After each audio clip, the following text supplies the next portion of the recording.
Bu gün çox ləzzətli özbək plovu bişirdim. Düyüsü dən qalan, çox asan, ətirli tam dadında ən ləzzətli özbək plovunu hansı üsulla bişirirəm? Gəlin birlikdə izləyək. Əvvəlcə soğanı kub şəklində doğrayıb yağda rəngi biraz qızarana qədər qovururuq. Sonra doğradığımız yer kökünü əlavə edirik. Biraz bişməyə qoyuruq və ayrıca qaynatdığımız suya düyünü əlavə edirik. Düyü bişəndən sonra süzüb bir kənarda gözlədirik. Əvvəlcədən qaynatdığımız əti kub-kub doğrayıb soğanı və yer köküyə əlavə edirik. Axşamdan islaha qoyduğum və bişirdiyim noxudu üzərinə töküb və mən biraz da qarğıdalı əlavə edirəm. Çox xoşum gəlir.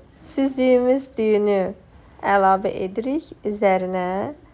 Olmazsa olmaz cirə, sarı kök, duzunu və istiotunu töküb qarışdırırıq. Sarımsağı unutmuruq. Mütləq üzərindən sarımsağı qoyub qapağını örtüb 15-20 dəqiqə dəm alması kifayət edir.